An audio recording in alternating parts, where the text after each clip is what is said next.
mencari dana sebaik mungkin untuk menyelamatkan pasukan. Bukan semata-mata nama je CEO. Burden sebagai CEO tu adalah membawa kepada hutang lapuk, tapi tidak mampu untuk mengatasi ataupun tidak mampu untuk mencari dana kepada syarikat. So ini yang terjadi. Selesaikan perkara ni dulu, hutang piutang dengan pemain. Dia orang sendiri yang akan mengurus, bukan FAS. Jadi apa-apa hutang piutang dia orang tak ada kena mengena dengan FAS lah. Hutang itu adalah hutang aktif, maknanya berbayar. Sikit-sikit logot-logot, yang penting dia berkurang. Dan dah setahun dua lagi sesilap nama liga kita pun kena blacklist dek. Terus habis. Di FIFA. Terancam di blacklist FIFA. CEO makin tidak becus urus keuangan sepak bola Malaysia. Jadi peranan CEO ni besar, berat. Bukan semata-mata nama je CEO. Dia CEO. Tak mampu. Tapi di sebaliknya, bebanan yang dia harus tanggung adalah mencari dana sebaik mungkin untuk menyelamatkan pasukan. Ini yang terjadi, banyak pasukan yang kita lihat tak dibayar berbulan-bulan dan sebagainya. Mereka bukan CEO sebuah syarikat. Maksudnya syarikat company. Mereka adalah CEO pasukan bola sepak, syarikat pasukan bola sepak.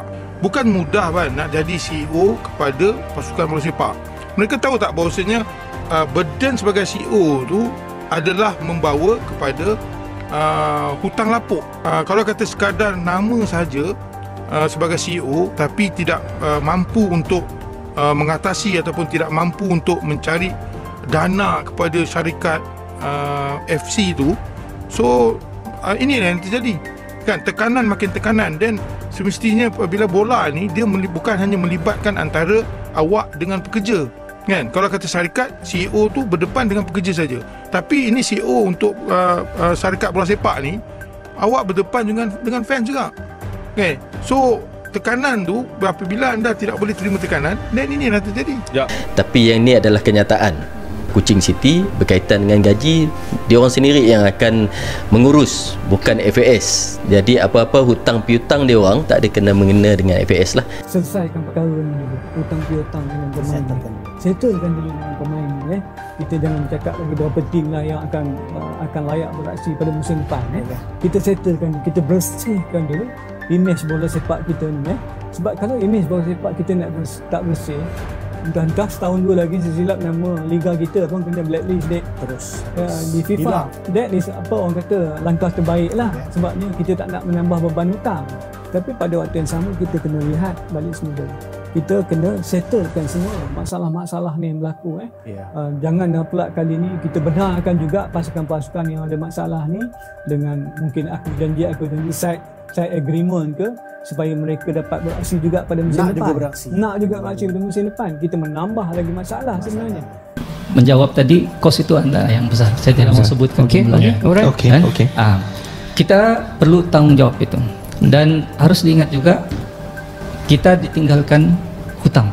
Kita mewarisi hutang-hutang yang lama.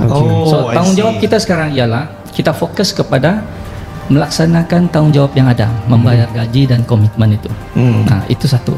Yang kedua, kita perlu langsaikan mengurangkan hutang. Membayar hutang yang sudah lama tertunggak. Dan tepu. Tidak bagarak. Hutang itu adalah hutang aktif, maknanya berbayar.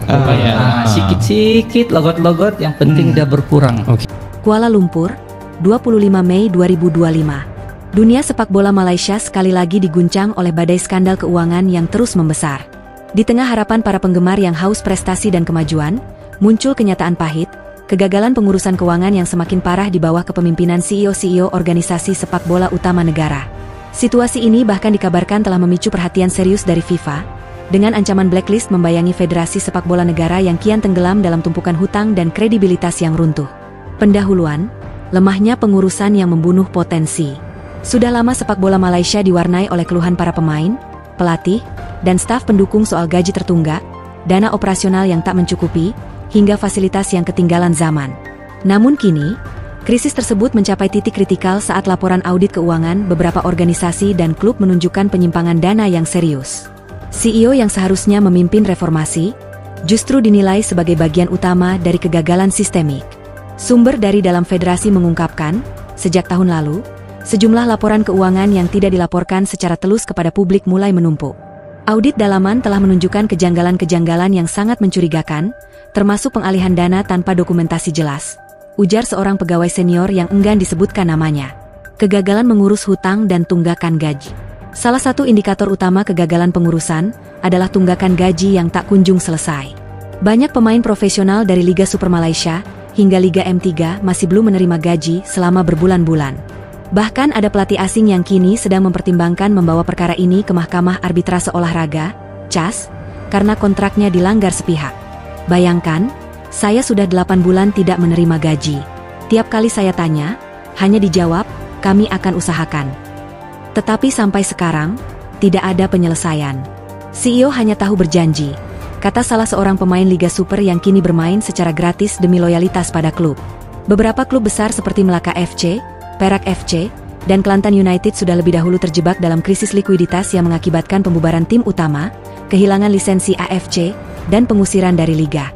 Ironisnya, meskipun klub-klub ini berteriak meminta bantuan, pengurusan pusat tampak tidak mampu, atau enggan, menyediakan solusi nyata. CEO dikritik, dari gender famous hingga skandal berantai. Saat diangkat sebagai CEO Federasi Utama, banyak pihak menaruh harapan besar. Reformasi yang dijanjikan meliputi penstrukturan semula pengurusan dana, peningkatan ketelusan dalam urusan keuangan, serta penguatan hubungan dengan sponsor dan pemerintah. Namun yang terjadi malah sebaliknya. Beberapa proyek besar yang diumumkan secara bombastis seperti FAM Rebot 2024 dan Malaysia Football Renaissance justru menyedot jutaan ringgit dana sponsor tanpa hasil konkret di lapangan. Malah ada proyek pembangunan pusat latihan yang terbengkalai meskipun anggaran sebesar Rm18 juta sudah disalurkan. CEO terlalu fokus pada pencitraan dan bukan penyelesaian masalah. Mereka lebih suka meluncurkan slogan daripada bekerja menyelesaikan tunggakan yang nyata. Kritik seorang mantan eksekutif federasi yang kini menjadi pengamat sepak bola. Analisa, pengurusan sepak bola seperti syarikat pribadi. Salah satu akar masalah adalah mentaliti pengurusan yang tidak profesional. Federasi dan klub sepak bola di Malaysia masih dikelola seperti syarikat milik pribadi, bukan institusi sukan yang harus akuntabel secara publik. Menurut laporan tahunan Transparency International Malaysia, sepak bola nasional adalah salah satu sektor yang paling rentan terhadap penyalahgunaan dana, karena kurangnya pengawasan luar dan kekebalan terhadap tindakan hukum. Selama CEO tidak tunduk pada akuntabilitas publik dan proses audit independen, jangan harap sepak bola kita akan bebas dari skandal. Tegas Dr. Haris Ahmad, pakar tata kelola sukan dari Universiti Kebangsaan Malaysia. Ancaman dari FIFA, blacklist yang semakin dekat. Dalam perkembangan terbaru, FIFA melalui Komite Lisensi dan Integritas menyampaikan peringatan keras terhadap Federasi Sepak Bola Malaysia. Jika tidak ada langkah serius untuk menyelesaikan tunggakan gaji dan memperbaiki tata kelola keuangan dalam waktu 90 hari, federasi dan klub-klub tertentu bisa dilarang ikut serta dalam kompetisi internasional. Menurut sumber dari AFC yang tidak ingin namanya disebut, FIFA telah mengirim surat resmi kepada Federasi Malaysia, mengingatkan tentang multiple breaches of financial regulations, termasuk pengabaian terhadap kontrak pemain dan kegagalan memberikan laporan tahunan yang akurat.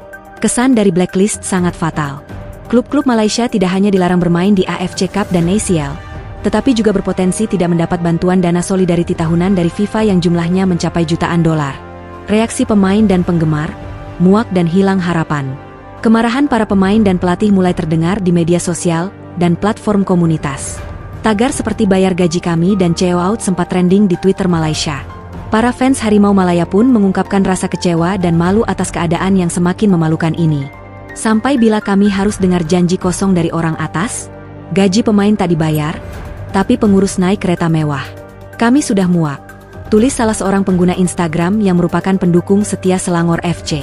Di sisi lain, beberapa pemain naturalisasi yang dulunya dibanggakan sebagai penyelamat prestasi nasional kini memilih pulang ke negara asal karena tak tahan dengan manajemen yang dianggap tidak profesional.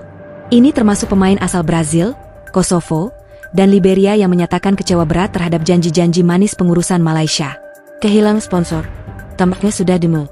Sponsor-sponsor besar seperti Syarikat Telekomunikasi dan Bank Nasional mulai meninjau kembali hubungan mereka dengan Federasi Sepak Bola.